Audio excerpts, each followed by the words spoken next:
Hello, sister. Welcome to this primer on how to enter back into a relationship of reciprocity with Mama Gaia, with this beautiful earth who offers us our life, our vitality, our presence, and who really holds the key to reclaiming not only who we are and our body as a temple, but also to reclaiming an inherently harmonious culture and world. And that practice is making offerings. So as we know, 99.9% of our ancestors lived in a world where they understood intricately that they were not only in relationship to nature, to the plants, the animals, the seasons, the tides, the sun, the moon, but all of life, and that they were part of that cycle, that they were part of that ecosystem as a family. And this way of being, as we know, is called animism, and we just call it that now because we have it actually is an extremely useful way for us to understand what used to be normative consciousness and now is a rarity. But they did not understand it as an ism, as a philosophy, as a theory. They understood this way of being in harmony with their environment as just the way things were. So their spiritual practices revolved around speaking with nature, making offering, making ritual to nature in order to receive, in order to remain in harmony with that cycle. The work of the witch, the work of the wise woman, the work of the temple priestess, and the work of the priestess at large, the spiritual keepers of the community, their work wasn't just to be a healer of their community and the humans. The actual root of their work was to maintain a balance between human culture and the environment. So again, I want to repeat this, that the actual work of our wise women ancestors, our healer ancestors, was not to tend to the human community. Their actual work was to maintain a balance between the human community and the more than human community. And it was known in these shamanic indigenous cultures from which you arose before colonialism, regardless of where your ancestors are from, it was known that that was actually the key to a harmonious human culture, to our harmonious human tribe. The key was and is to maintain a balance between the humans and the environment.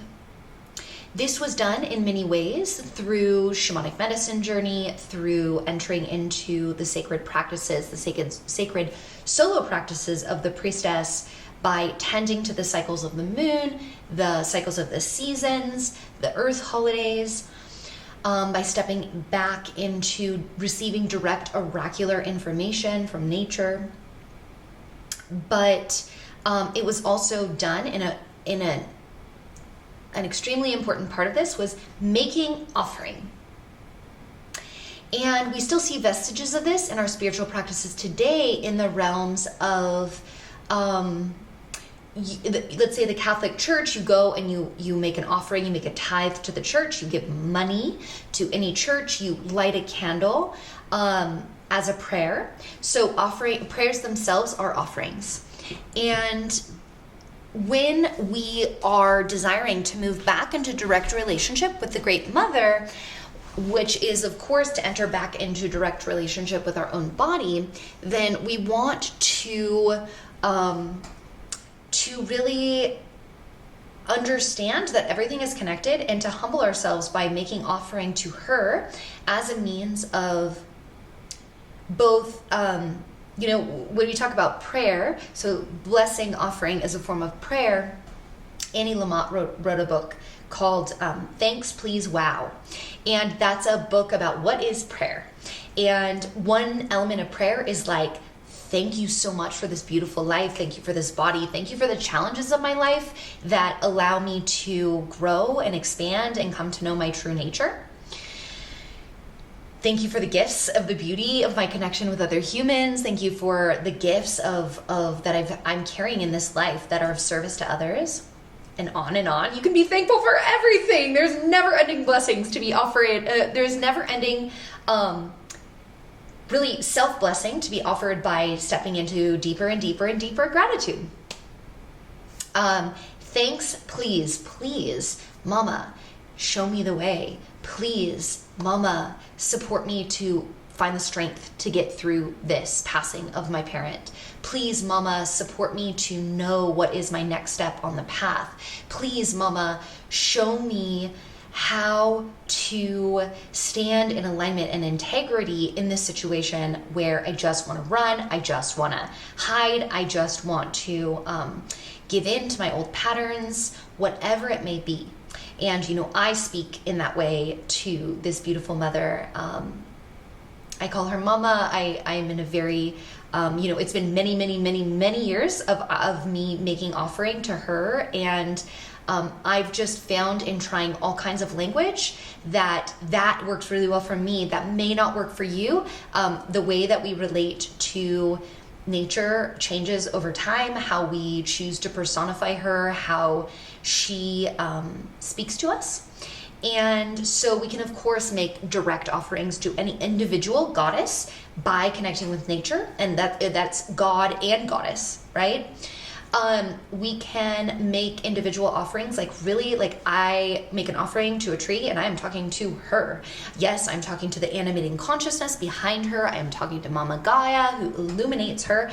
And I'm talking directly to her because she is carrying that vibration of wisdom, that vibration of knowing, that vibration of clarity and peace and the embodiment of that which I desire to be, that which I desire to cultivate. So, I make connection with her and I speak directly to her, right?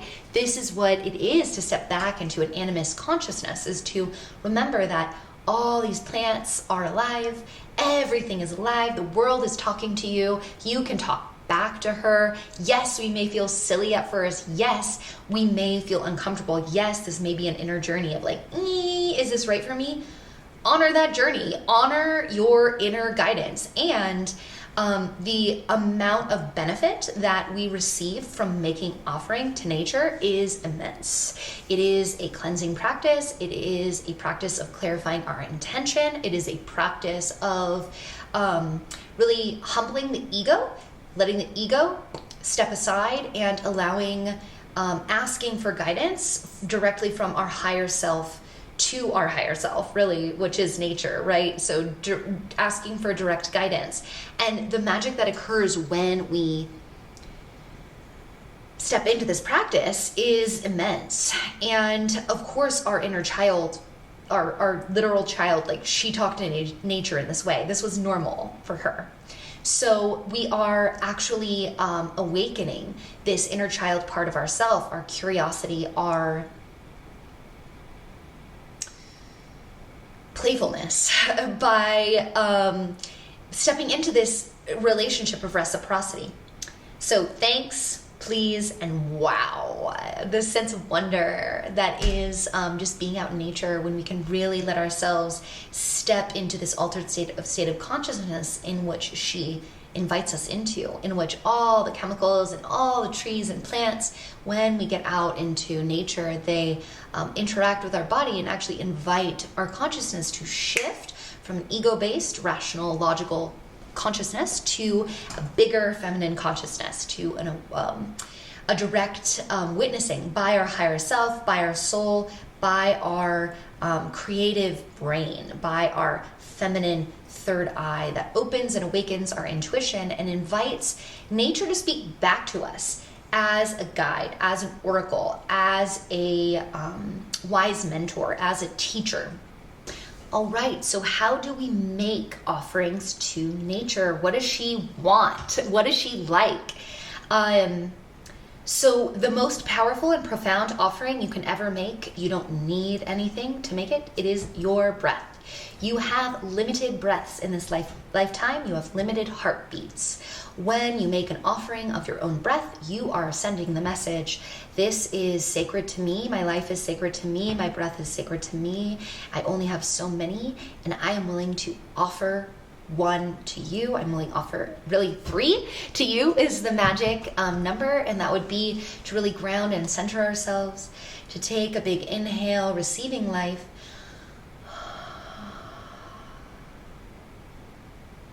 to breathe into your palms, and then to lay that on the earth, to lay that on the tree, to offer it your healing hands to the plant you've been sitting with, whatever it is, to offer to a grave of an ancestor.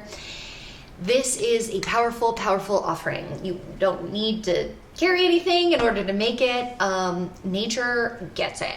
Like Mama Gaia gets it. Like you don't need to buy anything to make an offering. You don't need to have money to make an offering. She loves your breath as much as she loves anything. Another way is to sing a song. To sing a song to her. It's a really powerful offering, really profound offering.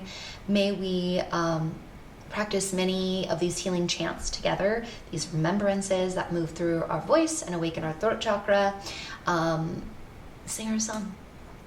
Another way is to have this is a more advanced version, but if you are serious about being an earth priestess, if you are serious about being practicing as a wise woman to step into being a good ancestor, then I do recommend find yourself a medicine bag. Vote, vote, vote.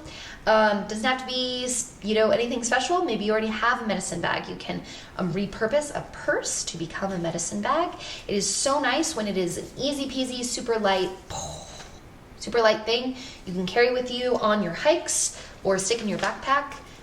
Medicine bags are also great. This isn't as functional for me as as this one, because I like to, it's like, okay, so what goes in here? What goes in here is things you receive from her. So the cool thing about offerings is that they are mutual. She is constantly offering to you. She's constantly offering her life force, her vitality to support your life force and vitality, but she is also always offering messages and synchronicities through her beautiful stones and flowers and seeds and nuts and seed pods and bones of animals and infinite number of things, infinite number of things through her thorns, through her prickers, all the things that fascinate our inner child, through the snake skins we find, all the things that fascinate our inner child are offerings. You will know this is an offering for you when you run across it and you're like, ooh. If your inner child likes it, notice if it's for you. So we're not just out in nature just like, oh, cool, it's all for me. I'm just going to take everything. But notice if it is for you, and if it is, you'll feel into like, is this for me? Does this feel right to take this? And if it is, add it to your medicine bag. It is an offering that was made to you, and then you can make it back to her. So I have, what do I have in my medicine bag right now? So I always have roses that I've dried. So whether I receive roses or I harvest roses from my yard or I harvest roses from someone else's yard, I dry them in the summer, and I always have rose petals in my bag or other flowers dried in my bag. I have beautiful pieces of nature that she has offered me that have called to me. I actually even have little notes I make to myself on my altar. And like this one I had on my mirror for months. It says, trust will settle every problem now, which was a gift given to me by one of my wise mentors. And what I'll do is I'll like take off like a little tiny piece. I won't throw the thing out in nature, right? But like I will take off a little piece and drop a little piece on my medicine walk. Like, yes, this is integrated into my consciousness. Yes, this arises from you, Great Mother. And what else do I have? I have hair from my My haircuts, I always have hair in my medicine bag. When I receive beautiful things from nature, I keep them and make them back or take them back as offerings. They can be herbs you dried or herbs you bought that are old and you're ready to release. These are also great things just to make altars with, beautiful bones and objects you find in nature, sacred seeds you receive on vacation. I always tend to have dirt I always tend to have soil. So if I go on vacation to a sacred place, of course, everywhere is a sacred place. So I always, I have like different bottles of soil from Hawaii, from Costa Rica, from Mexico, from, where I used to live in the Bay. And if the time is right, so I always, every retreat I lead, I save some soil and then I have the energetics of that retreat and then I can make them as an offering, making like a little bag of soil and having that in my pouch. And, it doesn't have to be overloaded. There can be barely anything in here. Sometimes I get to the point where I'm just like, things are coming in and then I'm releasing them back out. Things are coming in and I'm releasing them back out. Sometimes I have a back stock because I've been drying herbs. And also you can keep like little vials of sacred water and give a drop of sacred water. So these are all ideas. This is your inner child's freedom to create. Powerful, potent practice. Really the foundational practice of an earth priestess is to just remembering like she is alive, she is living, she is a source of wisdom, she is a source of cleansing, purification, she is a source of renewal, she is a source of infinite guidance. And when we interact with her with that same reverence and remember that our body is not only the temple, but nature herself is the temple. We don't need to go into a church in order to receive the spiritual wisdom of the ages and of our highest self. Instead, we can go out into nature, and our solo time in nature, our walks, our medicine walks, our earth altar creations, all of our time there, our singing, our crying to the waters, our speaking to the trees, all of this becomes a building, a cultivation of our relationship to a safe, sound nervous system, a sense of feeling supported and loved, a source to which we can go in order to know what is our next step, what is our soul offering, what is our purpose, what is our, how can we be in deepest alignment in this life? She knows. So ask her, offer to her, situate ourselves firmly in gratitude, firmly in a sense of appreciation, and show that appreciation through blessing, through offering. I cannot underline how powerful this practice is and how healing and transformational this practice is when we take it on as a lifestyle. So I invite you to play with it. I invite you to just receive the medicine of your inner child through this practice.